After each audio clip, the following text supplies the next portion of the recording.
এখন প্রশ্ন হচ্ছে, শরণাগত কাকে বলে বা শরণাগতি কাকে বলে? অনেক লোক কৃষ্ণকে মানেন ভগবান, কিন্তু কৃষ্ণের আদেশ মানেন না। তা তিনি কি ভগবানের শরণাগত? না। যেমন চৈতন্য চরিতামৃতে বলা হচ্ছে, কেউ মানে বিষ্ণুরে, না মানে কৃষ্ণ, সে অসুর। কেউ বিষ্ণুকে মানে কিন্তু কৃষ্ণকে মানে না, তাকে বলা হয় অসুর। যেমন জরাসন্ধ বিষ্ণুকে ভগবান মানে কিন্তু কৃষ্ণকে মানে না। জরাসন্ধ কৃষ্ণের সঙ্গে কতবার যুদ্ধ করেছে? না 17 বার কৃষ্ণকে বা মথুরা নগরীকে আক্রমণ করেছে। যতবার আক্রমণ করেছেন ভগবান জরাসন্ধকে ছেড়ে দিয়েছেন, আর জরাসন্ধের যত সেনাবাহিনী লোকজন সবাইকে ভগবান বধ করেছে। তা বলরাম জিজ্ঞেস করছে যে, কৃষ্ণ তুমি জরাসন্ধকে বধ করছো না কেন? তা কৃষ্ণ বলছেন যে, দাদা, যদি জরাসন্ধকে বধ করি তাহলে আমাদের বিভিন্ন স্থান থেকে, বিভিন্ন জায়গা থেকে এই পাপীদের খুঁজে আনতে হবে। কিন্তু তার থেকে কি এটা বেশি ভালো নয় যে জরাসন্ধ সমস্ত পাপীদেরকে এক জায়গায় করবে আর পাপীরা কার সঙ্গ দান করবে? তার থেকে জ্যেষ্ঠ পাপীকে লিডার বানাবে, তাই না? ধার্মিক ব্যক্তি সে তার থেকে শ্রেষ্ঠ ধার্মিক ব্যক্তিকে তার গুরু বা লিডার বানাবে, নেতা বানাবে। যে পাপী ব্যক্তি তার থেকে শ্রেষ্ঠ পাপী ব্যক্তিকে তার লিডার বানাবে। জরাসন্ধ সে এই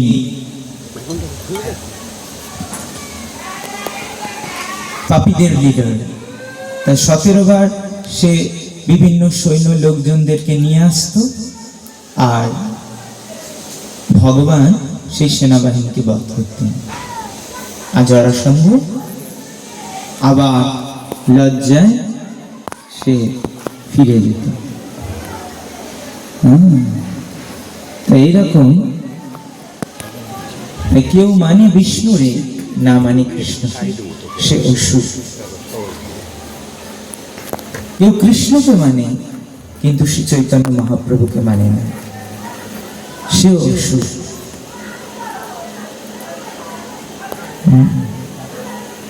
তো এখানে যে প্রকৃত শরণাগতি মানে কি? প্রকৃত শরণাগতি মানে ভগবানের বাক্যের প্রতি অবিচল বিশ্বাস এবং যেগুলো ভক্তির অনুকূল সেটা দৃঢ়তার সঙ্গে মেনে নেওয়া। যেমন ভক্তির অনুকূল কোনগুলো? শুদ্ধ ভক্তের চরণ রেণু, শুদ্ধ ভক্তের চরণামৃত, শুদ্ধ ভক্তের সেবা, ভাগবত শ্রবণ, হরিনাম সংকীর্তন, তুলসীর সেবা, গঙ্গা স্নান, বৈষ্ণব অপরাধ থেকে মুক্ত থাকা। ভগবান মহাপ্রভু যে সমস্ত স্থানে ভ্রমণ করেছেন সেই সমস্ত স্থানে প্রণয়ী ভক্তের সঙ্গে ভ্রমণ করা, এগুলো সবই হচ্ছে শুদ্ধ ভক্তি অনুকূল। এগুলো করলে কি হয়? না ভক্তি বৃদ্ধি পায়।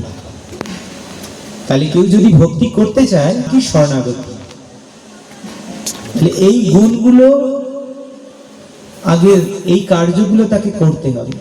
এই জন্য শরণাগতির 6টা লক্ষণ রয়েছে। তাই রূপ গোস্বামী পাদ প্রথম শুরু করছেন আনুকূলস্য সংকল্প। যেটা ভক্তির অনুকূল সেটা সংকল্প নিয়ে গ্রহণ করতে হবে। অর্থাৎ যেগুলো আমার করা উচিত, কোনগুলো আমাকে করতেই হবে, সেগুলো হচ্ছে ভক্তির অনুকূল, সেগুলো আমাকে করতেই হবে। এটা হচ্ছে শরণাগতির প্রথম লক্ষণ। ঠিক আছে? আর যেগুলো করা যাবে না সেগুলো হচ্ছে প্রতিকূলাস্য বিসর্জন, যা ভক্তির প্রতিকূল তা বাদ দিতে হবে। যেগুলো করা যাবে না, কোনগুলো করা যাবে না? যেমন বৈষ্ণব অপরাধ, ঠিক আছে, শাস্ত্রকে অবজ্ঞা করা, নাম অপরাধ বর্জন করা, ধামকে অন্যান্য জায়গার মতো জড় জগৎ মনে করা, ভগবানের শ্রীমূর্তিকে অবজ্ঞা করা,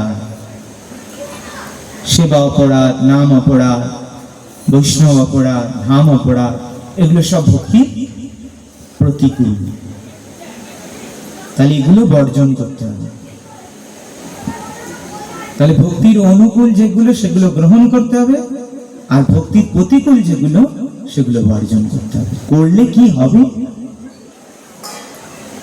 করলে কি হবে না, যদি এই ভক্তির অনুকূল কার্য যেমন একাদশী, মাধব তিথি পালন, জন্মাষ্টমী পালন, এগুলো করলে ভক্তির জন্ম হবে।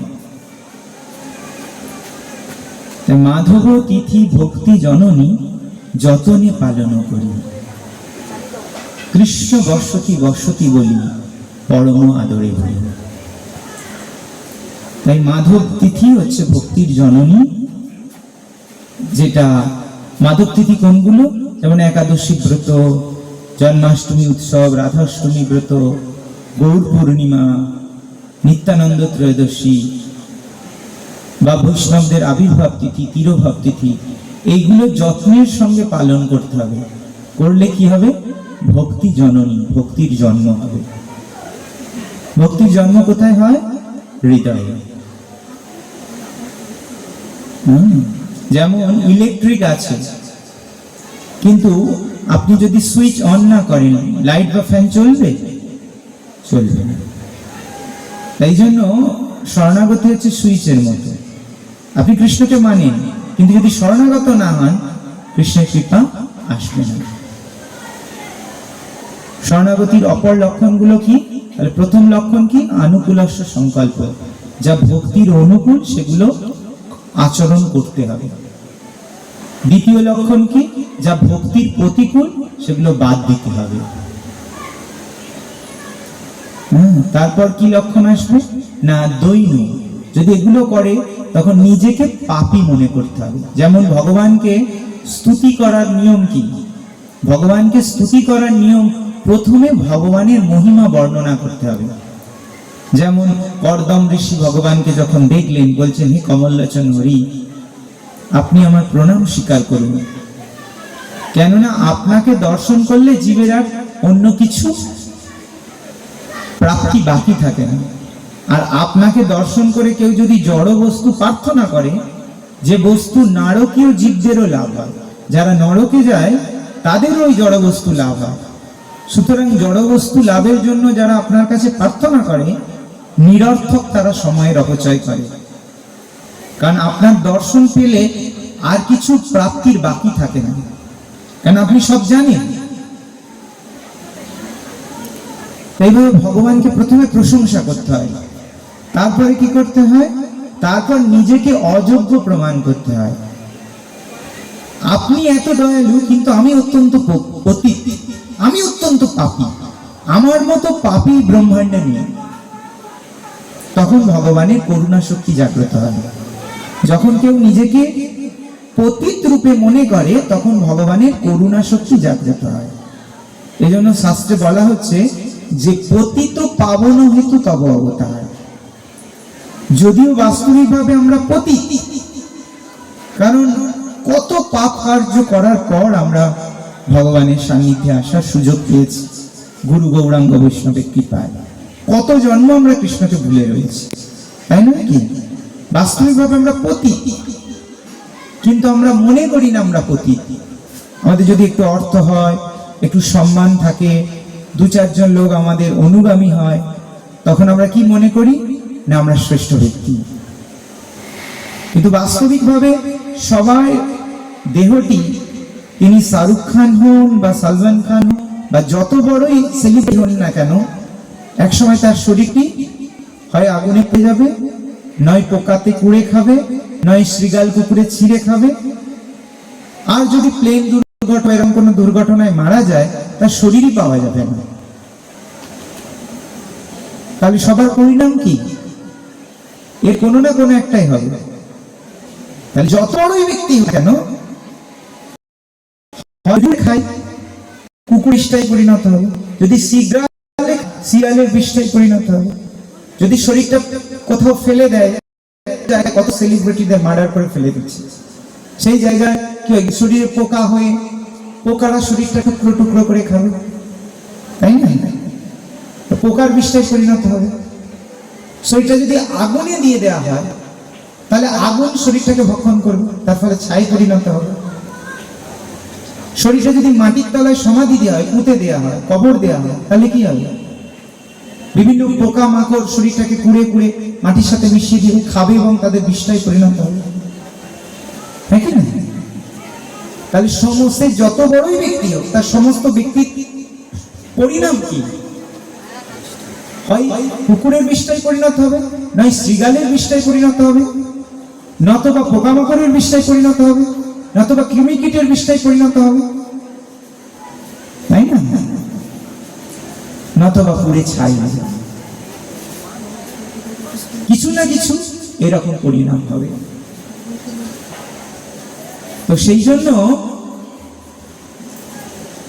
কিন্তু যারা ভগবানের শরণাগত হবে, তাদের কি লাভ হবে? মৃত্যু তো সবার জীবনে আসবে, কিন্তু যারা ভগবানের শরণাগত হয়, তাদের কি লাভ হয়? কাল তাকে স্পর্শ করতে পারে না।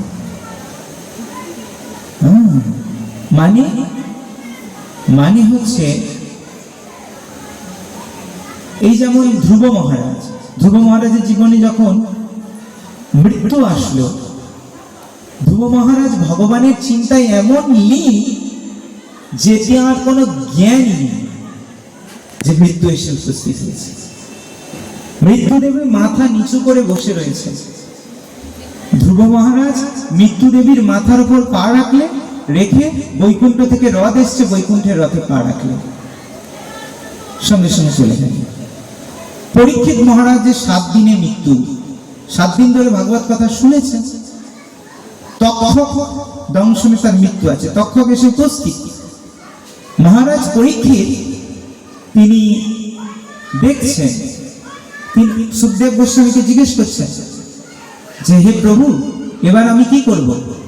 তোমার চিন্তা করার ভয়ের কোনো কারণ নেই, তোমাকে 7 দিন ধরে যা শুনিয়েছি সেটা তুমি স্মরণ করো, ভগবানের লীলা স্মরণ করো, ভগবানের লীলা চিন্তা করো। তিনি ভগবানের লীলা চিন্তা করতে শুরু করলেন। যখন চিন্তা করছেন, মন কোন বিষয়ে থাকে? চিন্তার মধ্যে নিবদ্ধ থাকে। তাহলে মন যখন চিন্তায় মগ্ন থাকে, আমাদের চোখের সামনে দিয়ে কেউ গেলে দেখতে পাবো? পাবো। আমরা যদি কোনো বিষয় চিন্তা করি, মশা কামড়ালেও বুঝতে পারি না, পারি না। পরীক্ষিত মহারাজ সুখদেব গোস্বামী থেকে 7 দিন ধরে যা শুনেছেন তা চিন্তা করতে শুরু করলেন, স্মরণ করতে শুরু করলেন। এবার তক্ষক তার শরীরকে দংশন করেছে, তিনি বুঝতে পারেন না, অলরেডি চিন্ময় শরীর লাভ করে নিয়েছে। তিনি যখন বৈকুণ্ঠে রথে করে উপরে উঠে যাচ্ছেন, তখন দেখছেন তার শরীরটি তক্ষক দংশন করে পুড়িয়ে দিয়েছে। তাহলে ভক্তের কাছে মৃত্যু আসবে, কিন্তু ভক্ত বুঝতে পারবে না ভগবানের চিন্তা করতে করতে। কিন্তু মৃত্যুর যন্ত্রণাটা কেমন? তুলসীদাস গোস্বামী রামচরিত মানসিক গ্রন্থে বর্ণনা করছেন, এক একটা রোমকূপে এক একটা কাঁকড়া বিছে কামড়ানোর যন্ত্রণা অনুভব।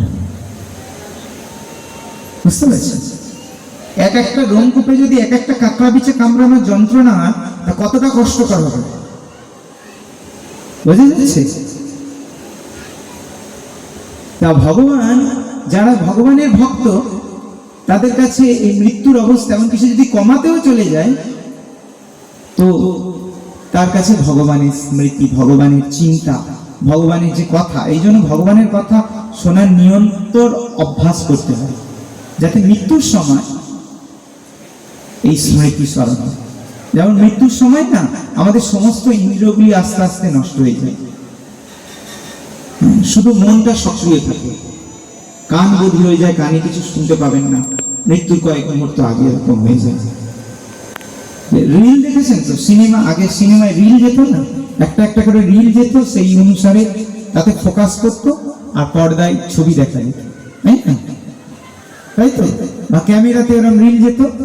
তো এরকম রিল যায় মানে আমরা সারা জীবন যা করেছি সেটা এরকম রিলের মতো সামনে দিয়ে যাবে মৃত্যুর সময়, এবং যে ছবিতে স্টপ হবে সেই অনুসারে আমরা শরীর লাভ করব। জং জং স্মরণ ভাবম ত্যাজতি অন্তে কালেবরম তম তম এব ইতি কৌন্তেয় সদা তৎভাব ভাবিত। মৃত্যুর আগে আমরা যে সমস্ত কাজগুলো বেশি করেছি, ধরুন আমি কুকুরকে নিয়ে আদর করছিলাম, তাই এই ছবিটা যদি মৃত্যুর সময় গিয়ে ওই জায়গাটা, ওই ছবিটা চিন্তা করতে করতে আমার মৃত্যু হয়ে গেছে, ওই সময় আমার প্রাণটা বেরিয়ে গেছে, তো আমার কিন্তু ওই কুকুরের শরীর বুঝা গেছে।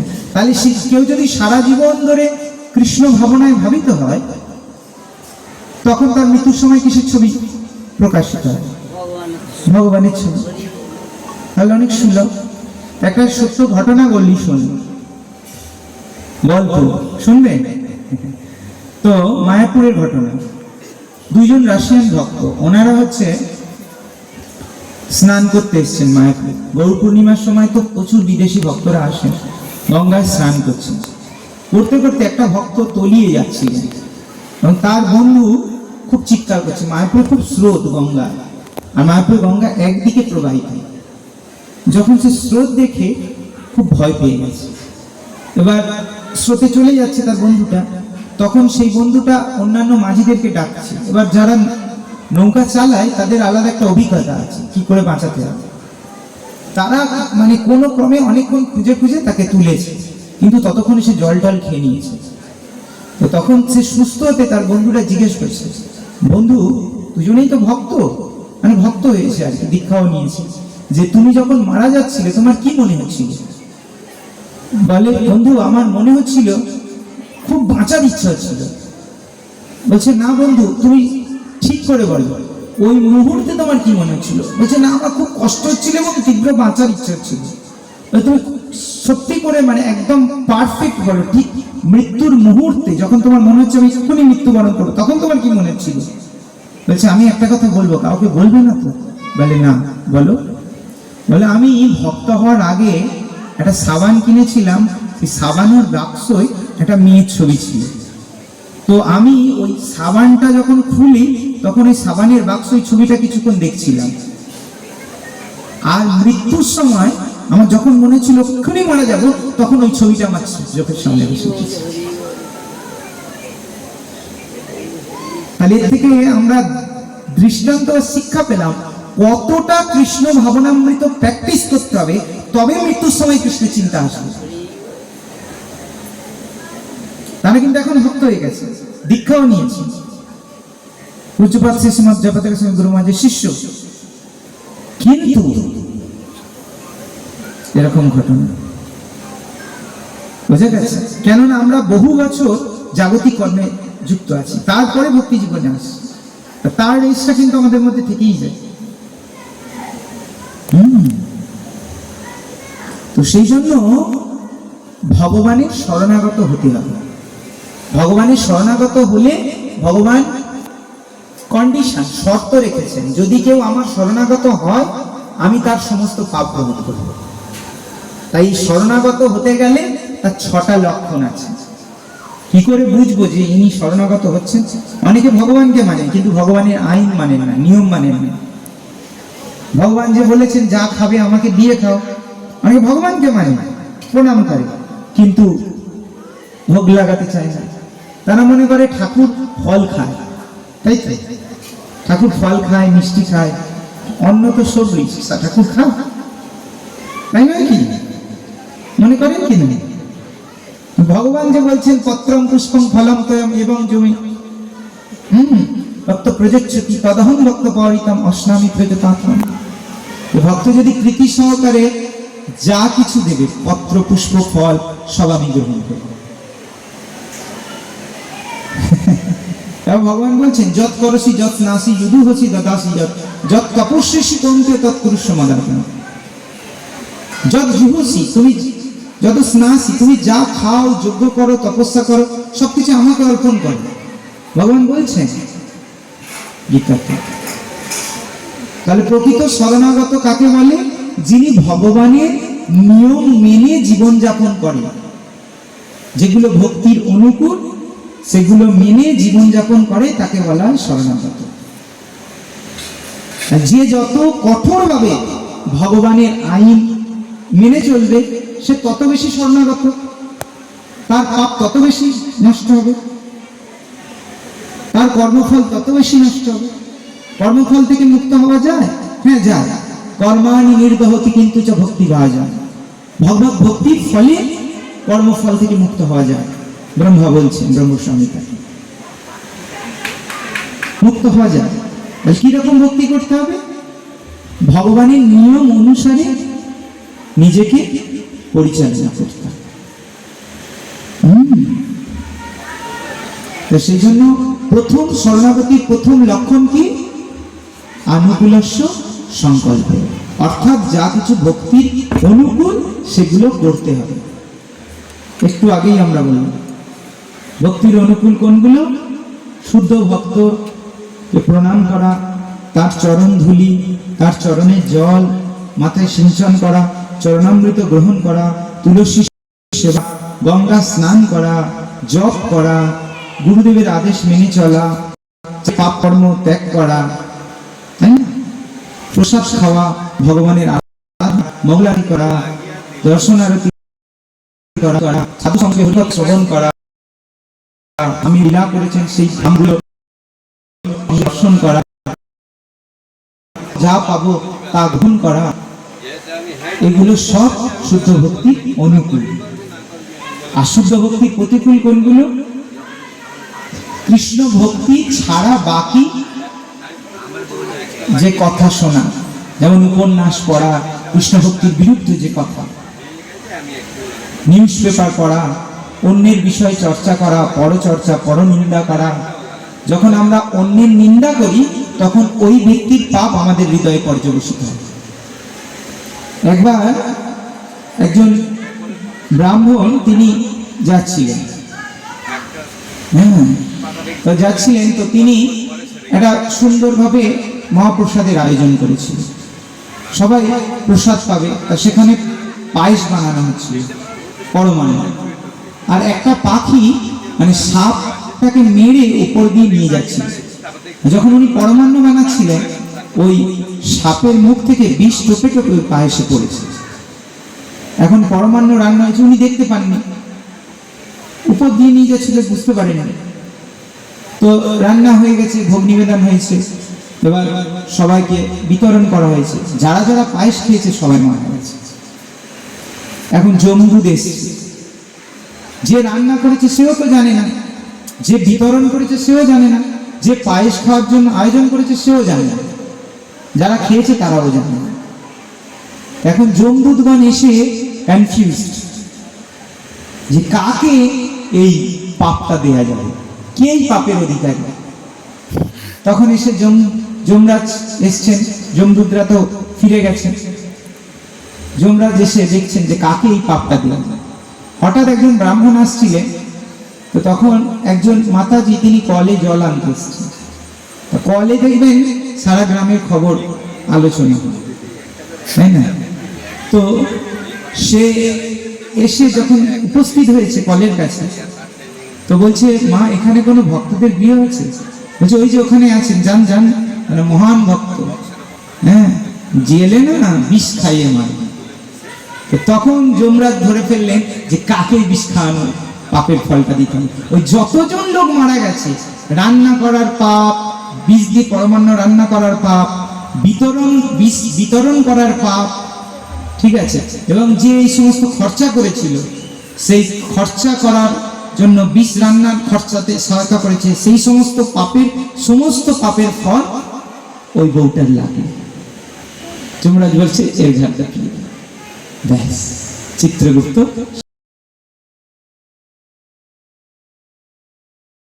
এই জন্য আমরা যখন কারোর নিন্দা করি তখন তার পাপটা সে একবার করে, আমরা যখন এই নিন্দা করা তাকে বারবার বলি তখন সেই পাপের ফলটা আমাদের গ্রহণ করতে হবে।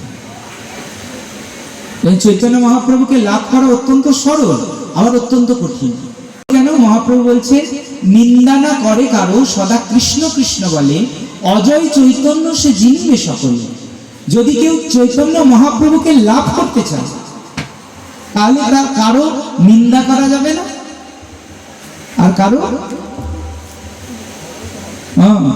নিন্দা শোনা যাবে না। সবসময় কৃষ্ণ নাম করতে হবে। তাহলে তার পক্ষে চৈতন্য মহাপ্রভু দুটো কন্ডিশন রাখলেন যে এই ব্যক্তি কৃষ্ণকে লাভ করবে, নিন্দা না করে কারো, সদা কৃষ্ণ কৃষ্ণ বলে। কারণ নিন্দা করে না আর কৃষ্ণ কৃষ্ণ বলে। কেউ কৃষ্ণ কৃষ্ণ বলছে কিন্তু যদি নিন্দা করে তার পক্ষে কিন্তু ভগবানের ধাম যাওয়া সম্ভব নয়। মহাপ্রভুর কথা চৈতন্য চরিতামৃতে উল্লেখ করা হচ্ছে, নিন্দা না করে কারো, সদা কৃষ্ণ কৃষ্ণ বলে, অজয় চৈতন্য সে জিনিবে সকলে। যে চৈতন্য মহাপ্রভুকে জয় করা যায় না, অজয়, সে অজয় চৈতন্যকেও জিতে নেওয়া যায় যদি কারণ নিন্দা না করা হয়। মহাপ্রভু যখন জগাই মাধাইকে উদ্ধার করলেন, জগাই মাধাই এত পাপী ছিল যার পাপের বর্ণনা লেখার জন্য ধরে 2 মাস ধরে কত লোক, 2 মাস ধরে প্রায় 100 লোক জগাই মাধাইয়ের পাপ 2 মাস ধরে রাত দিন 24 ঘন্টা লিখে শেষ করতে পারত না। চিত্রগুপ্ত একা লিখতে পারত না জগাই মাধাইয়ের পাপ। বুঝতে পারছেন? এত পাপী জগাই মাধাই। তাই যমরাজও দেখতে এসেছিলেন যে জগাই মাধাই উদ্ধার কি করে হয়। যমরাজ এসে যখন দেখলেন যে জগাই মাধাইয়ের পাপ মহাপ্রভু গ্রহণ করলেন, সঙ্গে সঙ্গে মহাপ্রভু কালো হয়ে গেলেন। মহাপ্রভু কেমন? একদম গৌর বর্ণ, তপ্তচন বর্ণ, শ্রীমতী গায়ে দাও। মহাপ্রভু একদম কুচকুচে কালো হয়ে গেলেন। কেন না? জগাই মাধাইয়ের পাপ গ্রহণ করার ফলে। অদ্বৈত আচার্য খুব অবাক হয়ে গেলেন, এ কি? সঙ্গে সঙ্গে মহাপ্রভু যখন অদ্বৈত আচার্য দেখলেন কালিয়া বলে চিৎকার করলেন, আর তখন মহাপ্রভু আবার এই গৌর বর্ণ ধারণ করলেন। তো অদ্বৈত আচার্য প্রভু জিজ্ঞেস করলেন মহাপ্রভু, এর অর্থ কি? মহাপ্রভু বললেন, যেহেতু জগাই মাধাইয়ের পাপ আমি সব গ্রহণ করেছি তাই কৃষ্ণকায় বর্ণ ধারণ করলাম। আবার যখন জগাই মাধাইয়ের পাপগুলো আমি ত্যাগ করলাম, কোথায় রাখলাম না? যারা যারা বৈষ্ণবদের নিন্দা করবে এই জগাই মাধাইয়ের পাপগুলো তাদের ভাগ করে বিতরণ করা হবে। বোঝা গেল? তাহলে যারা যারা বৈষ্ণব নিন্দা করবে, তাহলে তার মানে কি আমরা বৈষ্ণবের নিন্দা করতে পারি, যারা বৈষ্ণব নয় তাদের নিন্দা করবো না? বৈষ্ণবের নিন্দা করবো না, কিন্তু যারা বৈষ্ণব নয় তাদের নিন্দা করবো, তাই তো? তাও নিন্দা করা যায় না। নিন্দা না করে কারণ ওখানে কিন্তু বৈষ্ণবদের শুধু নিন্দা করার কথা বলা হয়নি, সবাই নিন্দা না করতে বলা হয়েছে। আরো একটি সিদ্ধান্ত কি না? চাপাল গোপাল বললেন, যিনি দেবকীনন্দন দাস ঠাকুর হলেন, তার বৈষ্ণব বন্দনায় বলছেন, কি বলছেন চাপাল গোপাল? যে হইয়াছেন হইবেন প্রভুর যত দাস, সবারও চরণ বন্দ দন্তে করি খাস। যিনি বৈষ্ণব হয়েছেন তাকেও আমি প্রণাম জানাচ্ছি, আর আগামী দিনে যিনি বৈষ্ণব হবেন তাকেও প্রণাম জানাচ্ছি। কেন? কেননা এখন যিনি বৈষ্ণব আছেন তাকে তো আমরা প্রণাম করছি। যিনি আগামী দিনে আজ অভক্ত, আগামী দিনে যে তিনি ভক্ত হবেন না আমরা বলতে পারবো? তিনি যদি বৈষ্ণব হন, আজকে অভক্ত, আমি তার প্রতি যদি অপরাধ করি, সেই অপরাধটা তিনি যখন পরে বৈষ্ণব হয়ে যাবেন সেটা বৈষ্ণব অপরাধ হয়ে যাবে। আচ্ছা, আপনারা বলতে পারেন এটা আমার মন গড়া কথা, এর শাস্ত্রের সিদ্ধান্ত আছে? হ্যাঁ, সিদ্ধান্ত আছে। কি সিদ্ধান্ত? ধ্রুব মহারাজ যখন তার পিতার কোলে বসতে যাচ্ছিলেন, তখন ধ্রুব মহারাজের তো দুটো মা, একটা নিজের মা সুনীতি আর সৎ মা, দ্বিতীয় মা হচ্ছে সুরুচি। সুরুচি বলেছিলেন যে ধ্রুব, তুমি তোমার মায়ের, যেহেতু তুমি আমার পুত্র নও, সুরুচির পুত্র নও, তুমি সুনীতির পুত্র, বড় রানীর পুত্র, তাই তুমি তোমার পিতার কোলে বসতে পারবে না। তোমার ভাই অর্থাৎ উত্তম, যে আমার পুত্র, সেই তোমার পিতার কোলে বসার অধিকারী। আর তুমি যদি তোমার পিতার কোলে নিজে বসতে চাও, তাহলে ভগবান নারায়ণকে সন্তুষ্ট করে আসো, আমার গর্ভে যদি তোমার জন্ম হয় তবেই বুঝতে পারবে।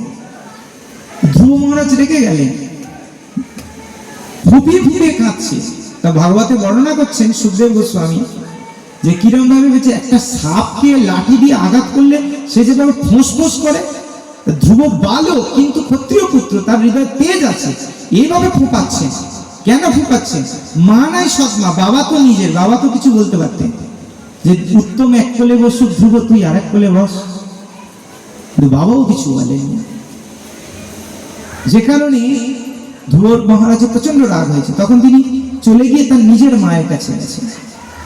যখন নিজের মায়ের কাছে গেছেন ধ্রুব মহারাজ সুনীতির কাছে, তখন সুনীতি বলছেন যে দেখো বাবা ধ্রুব, আমারকে তোমার বাবা অর্থাৎ মহারাজ উত্থানপাদ নিজের দাসীও মনে করেন না, তাহলে আমি তোমাকে তো বিচার দিতে পারবো না। আর একটা কথা শোনো, যদি কেউ তোমাকে দুঃখ দেয় তাহলে কখনো তার অহিত করো না, বা তার জন্য খারাপ কিছু বক্তব্য বা খারাপ গালিগালাজ করো না।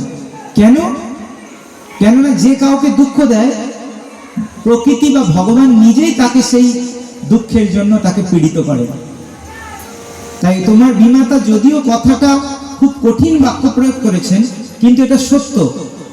কেননা তোমার অপিতামহ, অপিতামহ মানে উত্থানপাদের বাবা হচ্ছেন স্বয়ম্ভু মনু, তার পিতা হচ্ছেন ব্রহ্মা, মানে ঠাকুর দাদা বাবা। অপিতামহ ভগবান বিষ্ণুকে, নারায়ণকে সন্তুষ্ট করার পর সৃষ্টি করার অধিকার পেয়েছেন। তাই তুমিও যদি পরমেশ্বর ভগবান নারায়ণকে সন্তুষ্ট করতে পারো, তুমিও তোমার পিতামহ তোমার মনের বাসনা অনুসারে সবকিছু লাভ করতে পারবে। ধ্রুব মহারাজ যখন বনে চলে গেলেন, নারদ মুনির সঙ্গ প্রভাবে মন্ত্র লাভ করলেন, 6 মাসে ভগবানকে দর্শন লাভ করলেন বৈষ্ণব বলে, তখন কিন্তু এই ধ্রুব মহারাজের প্রতি যে সুরুচি অপরাধ করেছিল সেটা বৈষ্ণব অপরাধে পরিণত হলো। ধ্রুব মহারাজ আগে ভক্ত ছিলেন না, পরে ভক্ত হলেন। সেই বৈষ্ণব অপরাধের জন্য কি হলো না, সুরুচির পুত্র উত্তম বনে যখন গমন করলেন, যক্ষরা আক্রমণ করলো, সেই যক্ষের আক্রমণে উত্তম পুড়ে মারা গেল। এবং তার মা সুরুচি পুত্রকে খোঁজ করতে করতে যখন গিয়ে পৌঁছলেন, বনের আগুনে পুড়ে ছাই হয়ে গেল।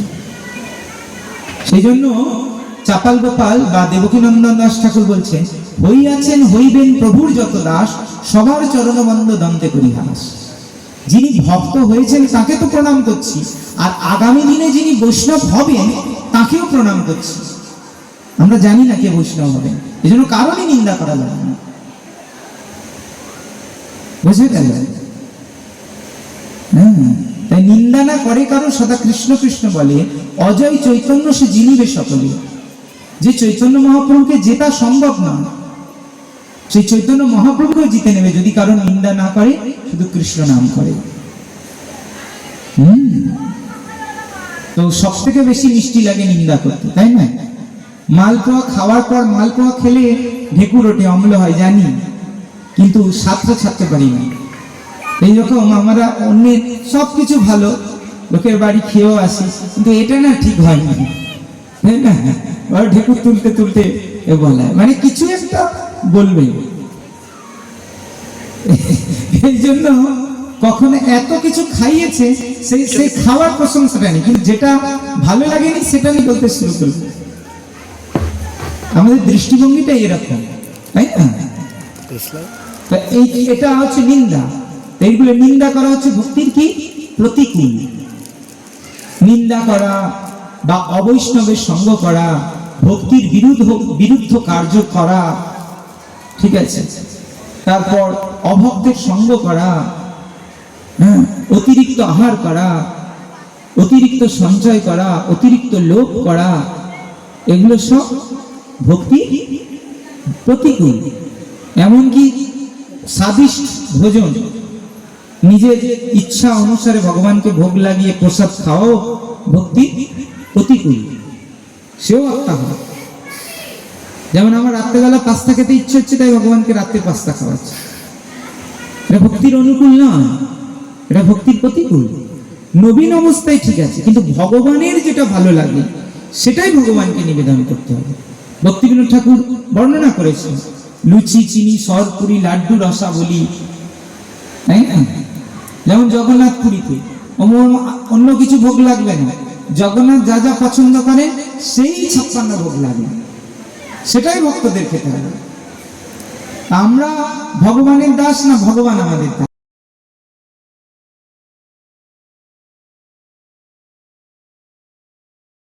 হ্যাঁ, এবার আমি অফিস যেতে হবে, ডিউটি যেতে হবে, আমি ভাত ভোগ লাগাতে পারি, কিন্তু ভগবানের জন্য সকালে যেটা ভোগ দিতে হয় সেটা দিতে হবে। লুচি হোক, পরোটা হোক, ঠিক আছে, হালুয়া হোক, এরকম দিতে হবে, তার সঙ্গে অন্যটা রাখতে পারেন, ঠিক আছে না? এবং দুপুরে, হ্যাঁ, আমি ভাত খাবো না মানে দুপুরে ভগবানকে মুড়ি দিয়ে দেবো, চিড়ে দিয়ে দেবো।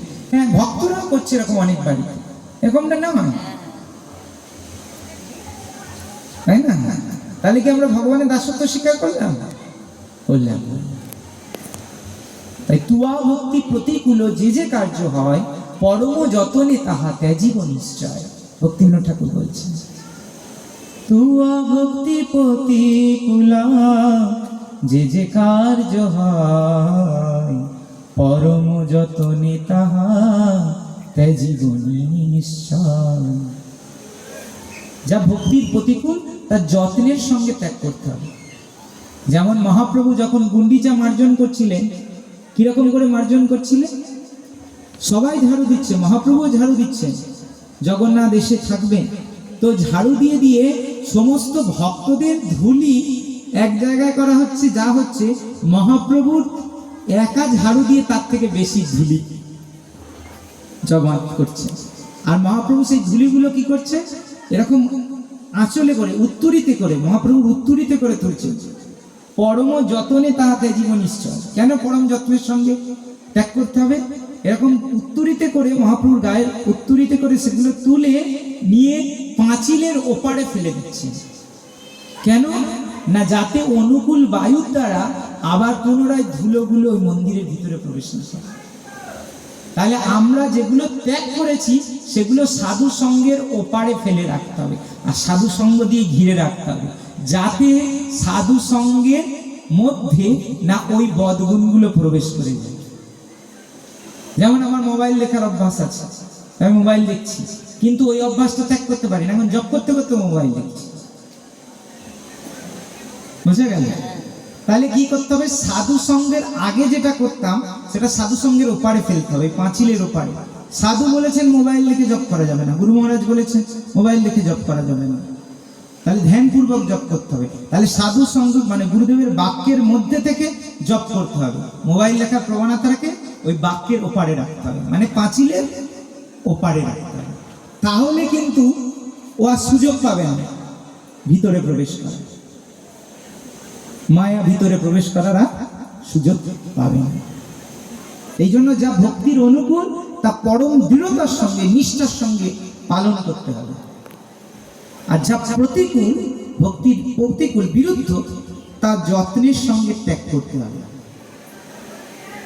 তবে ভক্তি রক্ষা প্রাপ্ত হবে। এটা করলে কি হবে? এটা করলে হৃদয়ে দৈন্যতা আসবে। যেমন ভগবানকে আমরা বলছিলাম, ভগবানকে কিভাবে স্তুতি করতে হয়, ভগবানকে প্রার্থনা করার নিয়ম আছে। প্রথমে ভগবানকে প্রার্থনা করতে গেলে প্রথম কাজ হচ্ছে ভগবানের আগে প্রশংসা করতে হয়। যেমন কুন্তী দেবী বলছেন, নমো পঙ্কজ নাভায় নমো পঙ্কজ মালিনে নমস্তে, নমো পঙ্কজ নেত্রায় নমস্তে পঙ্কজাঙ্গায়। হে কমল, যার মুখমণ্ডল নমো পঙ্কজ, যার নাভি পদ্মের মতো, যার মুখমণ্ডল পদ্মের মতো, যার আঁখি পদ্মের মতো, যার সমস্ত অঙ্গ পদ্মের পাপড়ির মতো কমল, সেই কৃষ্ণকে আমি প্রণাম জানাই। তা প্রথমে ভগবানকে স্তুতি করতে হবে, ভগবানের গুণের বর্ণনা করতে হবে। তা কোনো ব্যক্তির যদি কোনো প্রশংসা করা হয়, সে যেখানেই থাকুক, তার কিন্তু শব্দটা কানে পৌঁছে যায় আর হৃদয় খুব আনন্দ হবে। ওই ব্যক্তিটির সঙ্গে যদি পরে দেখা হয়, সে কি করবে? মিষ্টি, ও শোনো শোনো মাতাজি, একটু মিষ্টি নিয়ে যাও, প্রসাদ ছিল নিয়ে যাও। আর যদি কোনো ব্যক্তি নিন্দা করে, আপনি শুনছেন কান দিয়ে, তার সঙ্গে যদি রাস্তায় দেখা হয়, তো আপনি তার দেখে মুখ ঘুরিয়ে দেবেন, হয় কি না? তাই জীবের স্বভাব ওরকম, জীব যেহেতু ভগবানের অংশ, তা ভগবানও যদি কেউ ভগবানের মহিমা প্রশংসা করে তখন ভগবানের হৃদয় আনন্দ হয়, ভগবানের সুখ অনুভব হয়। এই জন্য নারদ মুনি যখন জিজ্ঞেস করলেন ভগবানকে যে বৈকুণ্ঠে এসে দেখতে পেলেন না, হে ভগবান আপনাকে তো বৈকুণ্ঠে এসে সবসময় দেখতে পাই না, কোথায় গেলে আমি কনফার্ম আপনাকে দেখতে পাবো? তখন ভগবান নারদকে উত্তর দিলেন না, নাহম তিষ্ঠামি বৈকুণ্ঠ নাহম যোগিনম হৃদয় শুভা মদ্ভক্ত যত্র গায়ন্তি তত্র তিষ্ঠামি নারদ। এ নারদ, আমি বৈকুণ্ঠে সবসময় থাকি না। তার মানে কি বৈকুণ্ঠ ত্যাগ করে না? বৈকুণ্ঠে থাকলেও যে ভগবানের ভক্ত ভগবানের স্মরণ করছে, ভগবান সেই ভক্তের চিন্তা করে না। বোঝা গেল? সেই জন্য বৈকুণ্ঠে কেউ গেলেও ভগবান বুঝতে পারলেন না তখন। বা কোনো ভক্ত যদি বিপদে পড়ে, ভগবান বৈকুণ্ঠ ছেড়ে তার কাছে পৌঁছায়। যেমন গজেন্দ্রের সময় ভগবান বৈকুণ্ঠ ছেড়ে গজেন্দ্রকে উদ্ধার করতে গেলেন। কিন্তু আমার ভক্ত, আমি যোগীদের হৃদয়েও সবসময় থাকি না, কেননা যোগীদের হৃদয়ে অহংকার প্রকাশ পায় যে আমি শ্রেষ্ঠ, এত কষ্ট করে তপস্যা করছি। কিন্তু যেখানে আমার ভক্ত গুণমহিমা কীর্তন করে, আমার গুণমহিমা কীর্তন করে, আমি নিশ্চিতভাবে সেখানে থাকি। কে বলছেন এ কথা? ভগবান নিজে বলছেন নারদ মুনিকে। বোঝা গেল? তাহলে আমাদের বুঝতে হবে যে আমরা যখন ভগবানের গুণমহিমা বলি, ভগবান যে ব্রহ্মাণ্ডে থাকে সে ব্রহ্মাণ্ডে থেকে শুনতে পাচ্ছেন। মানে যেমন আমরা নৃসিংহ লীলা করছি, ভগবান যে ব্রহ্মাণ্ডে নৃসিংহ লীলা করছেন সেই ব্রহ্মাণ্ডে নৃসিংহদেব কিন্তু পূজিত হচ্ছেন আমাদের এই নৃসিংহ লীলা সেবার মাধ্যমে। আমরা যখন কৃষ্ণলীলা অধ্যয়ন করছি, ভগবান এখন যে ব্রহ্মাণ্ডে কৃষ্ণলীলা করছে সেই ব্রহ্মাণ্ডে কৃষ্ণের স্তুতি হিসেবে কাজ করছে। কেননা ভগবানের লীলা নিত্য, ওই নিউজ পেপারের মতো না। যে নিউজ পেপার পরের দিন, মানে আগের দিন পড়েছি, সেই নিউজ পেপার আর কি পরের দিন পড়বো না, এবং সেই নিউজ পেপার খবরটাও ভুলে যাওয়ার চেষ্টা করি, তাই না?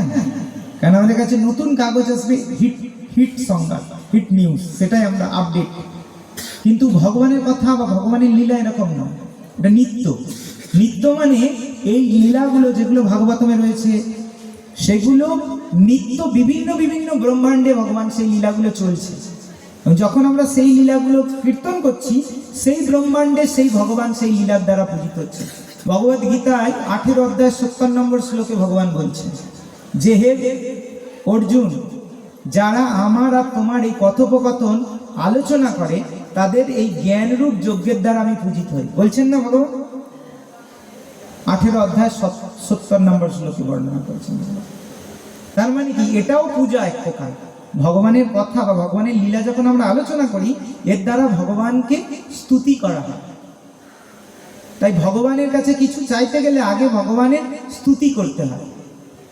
হে ভগবান, আপনি এত সুন্দর, আপনার নয়নগুলো পদ্মে ফুলের মতো, আপনার নাসিকা লবঙ্গের মতো, আপনার ঠোঁট ওষ্ঠ একদম গোলাপের পাপড়ির মতো, আরক্তিম, আপনার চরণ কমল একদম পুষ্পটিত পদ্মের পাপড়ির মতো, আপনার অঙ্গ মাখনের থেকেও কোমল। এভাবে ভগবানকে প্রথমে স্তুতি করতে হয়, তারপর নিজের অযোগ্যতার কথা ভগবানকে বলতে হয়।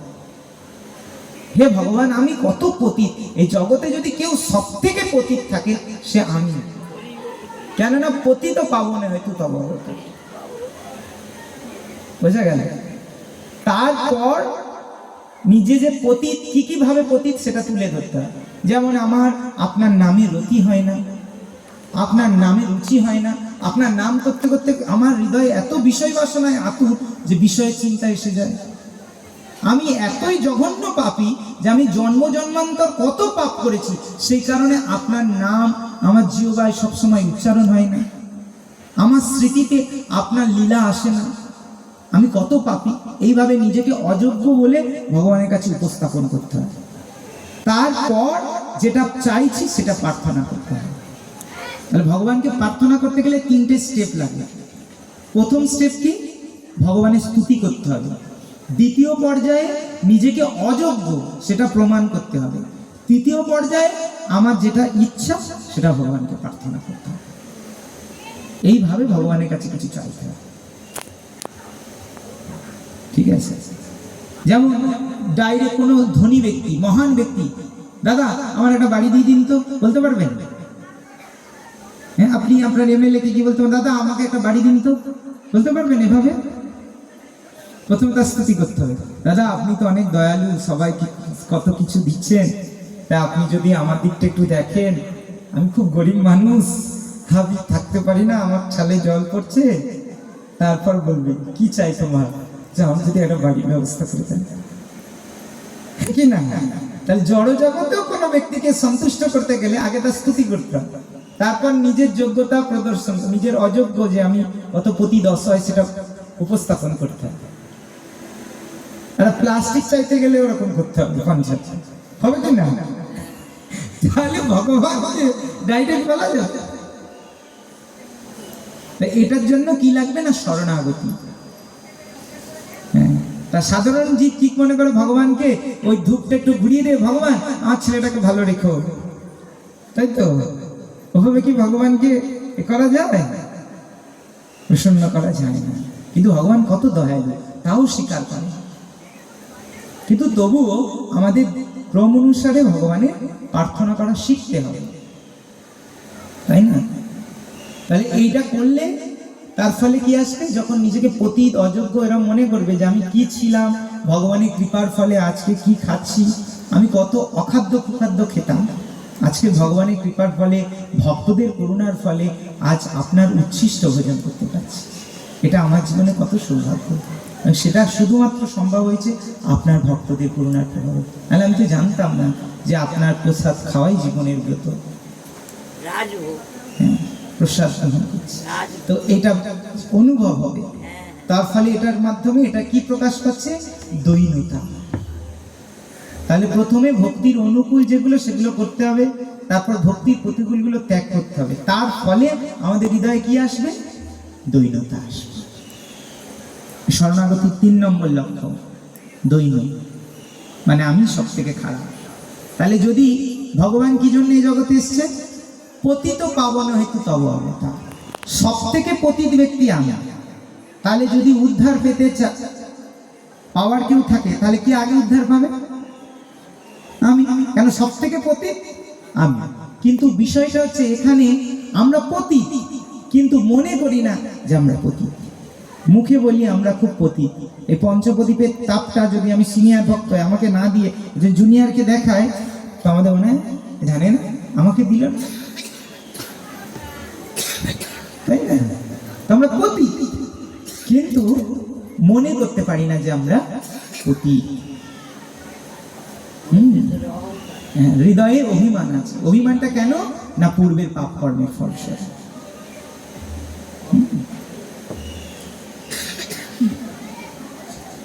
তো যতক্ষণ না আমাদের হৃদয়ে এই রজতম গুণের প্রভাব দূর হবে, ততক্ষণ।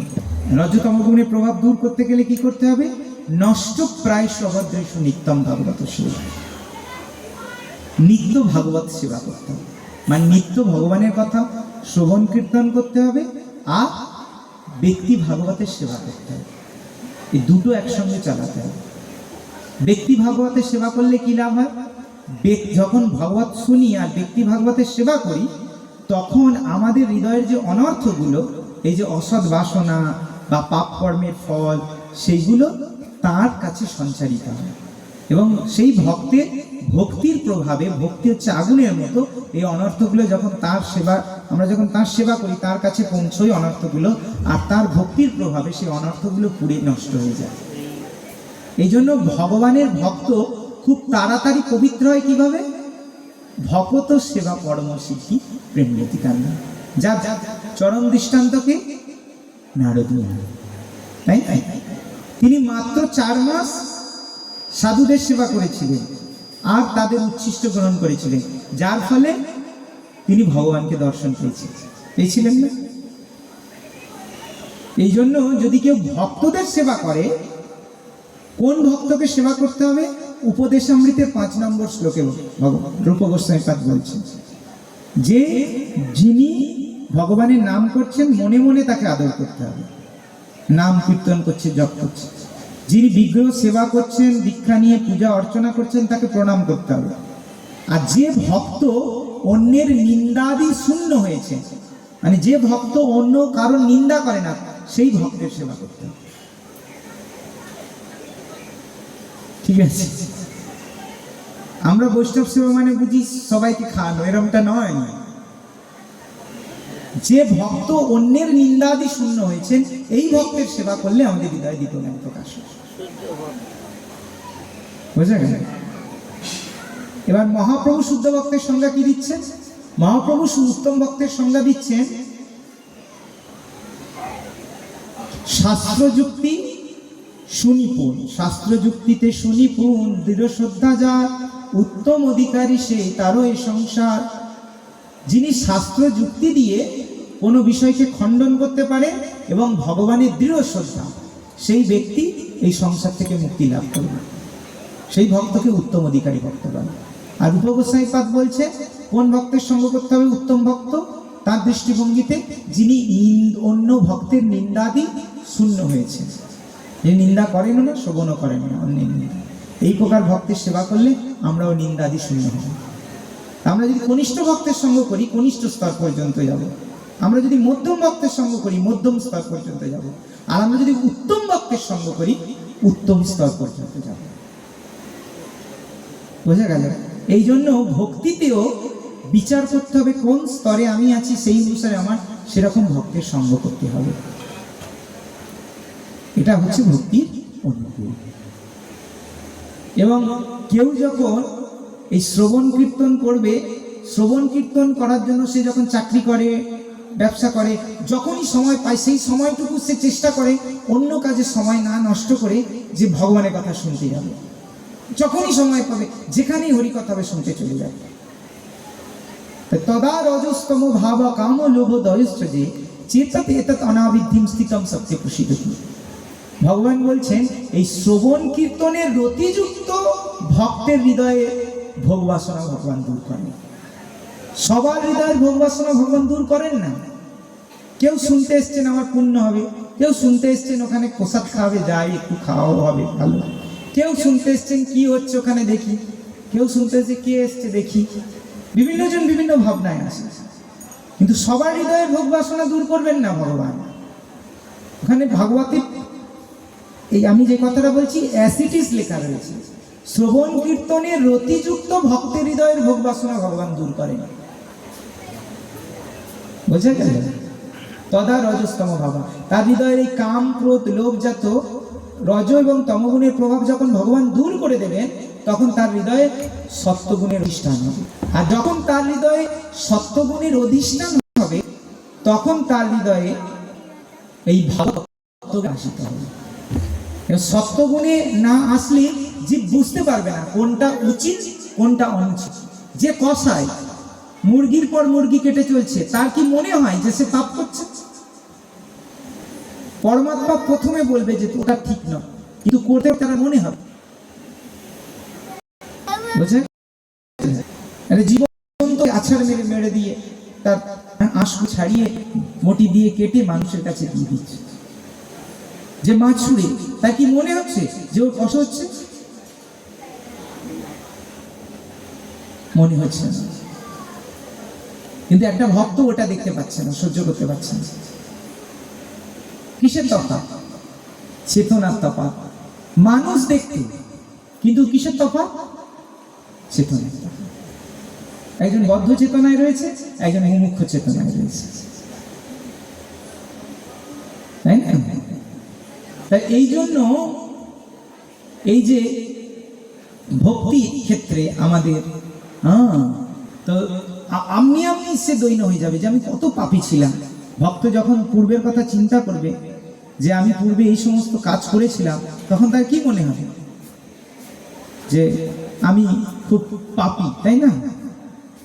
তখন তার এটা মনে হবে বলে সে জীবনটাকে শেষ করবে, মানে জীবনটার প্রতি আক্ষেপ করবে ভগবানের কাছে, আমি কত পাপী ছিলাম, আপনার এবং আপনার ভক্তের কৃপায় আমি এই শরীরটি প্রাপ্ত হয়েছি বা প্রসাদ খাওয়ার যোগ্যতা লাভ করেছি। এর ফলে তার হৃদয়ে কি প্রকাশ হবে? দৈন্যতা। যখন দৈন্যতা প্রকাশ হবে, তখন সে সম্পূর্ণভাবে ভগবানের উপর নিজেকে সমর্পণ করবে। এটাকে বলা হয় আত্মনিবেদন। সম্পূর্ণরূপে ভগবানের শরণাগত হয়ে যাবে। তারপর তখন তার কি মনে হবে? মার অবিরাগ হবি জো ইচ্ছা তো হয়। অর্থাৎ তখন অবশ্য রক্ষিবে কৃষ্ণ বিশ্বাস ভালো, কৃষ্ণ অবশ্যই আমাকে রক্ষা করবেন। যেমন প্রহ্লাদ মহারাজ, তার পিতা তাকে কতভাবে মারার চেষ্টা করছে, তার একবার মনে হচ্ছে? বা তিনি ভয় পাচ্ছেন? ভয় পাচ্ছেন। শিল প্রভুপাদ বিদেশে গেলেন, দুবার হার্ট অ্যাটাক হলেন, শিল প্রভুপাদ ভয় পেলেন? ভয় পেলেন। কেন? তিনি জানেন কৃষ্ণ রক্ষা করছে। এটা হচ্ছে আত্মনিবেদন। আত্মনিবেদন হওয়ার পর তার ফলে তার দৃঢ় বিশ্বাস, বক্তৃত্বে বলে কৃষ্ণ আমার নিত্য প্রভু, আমি তার নিত্য দাস। অর্থাৎ সবসময়ের জন্য আমি কৃষ্ণের নিত্য দাস, আর সবসময়ের জন্য কৃষ্ণ আমার নিত্য প্রভু। ঠিক আছে? আর এই বক্তৃত্বে বরণ হলে তখন একদম হৃদয় থেকে কৃষ্ণকে তার প্রভু বলে মনে করবে। কোনোভাবেই সে কৃষ্ণ ছাড়া আর কারোর প্রতি শরণাগত হতে পারবে না। সে দুঃখ পেলে কৃষ্ণের কাছেই জানাবে। এরকম স্থিতিতে তার দৃঢ় বিশ্বাস থাকবে যে আমাকে যদি কেউ রক্ষা করে, কৃষ্ণই রক্ষা করতে পারবে, আর আমাকে যদি কেউ মারে, কৃষ্ণই মারবে। এটাই হচ্ছে অবশ্য রক্ষিবে কৃষ্ণ বিশ্বাস পাওয়া। এই সরঙ্গ শরণাগতি হইবে যাহার, তাহার প্রার্থনা শুনে শ্রীনন্দ কুমার। তাই এই 6 রকমের সরঙ্গ, অঙ্গ মানে 6 প্রকার অঙ্গ। কিসের অঙ্গ? শরণাগতির অঙ্গ। এই 6 প্রকার অঙ্গ যার হৃদয়ে আসবে, তার প্রার্থনা নন্দকুমার অর্থাৎ নন্দ মহারাজের পুত্র কৃষ্ণ শুনবেন। অর্থাৎ সেই ভগবানের প্রিয় হবে, সেই ভগবানের কাছে। বুঝা গেল? তাহলে ভগবান যে ভগবদ গীতায় বলছে যে সর্বধর্মান পরিত্যাজ্য মামেকম শরণম ব্রজ, এই শরণম ব্রজ মানে শরণাগত হও, তার সমস্ত পাপ থেকে মুক্ত হবে। তাহলে এই 6 প্রকার শরণাগতির লক্ষণ যদি আমাদের মধ্যে প্রকাশ পায়, তখন আমরা সব পাপ থেকে মুক্ত হয়ে যাব। তখন আমাদের প্রার্থনা ভগবান শুনবে। বুঝা গেল? তাহলে আমাদের জন্য পালনীয় হচ্ছে সরঙ্গ শরণাগতি। এটা করলেই অটোমেটিক আমরা ভক্তি চরম পর্যায়ে পৌঁছে যাব। হরে কৃষ্ণ কৃষ্ণ কৃষ্ণ হরে হরে, হরে রাম রাম রাম। শ্রীমান মহাপ্রভু কি, অন্তরা শ্রীমদ্ ভাগবতম কি, জয় শিল প্রভুপাদ কি, নিতাই গৌর প্রেমানন্দ।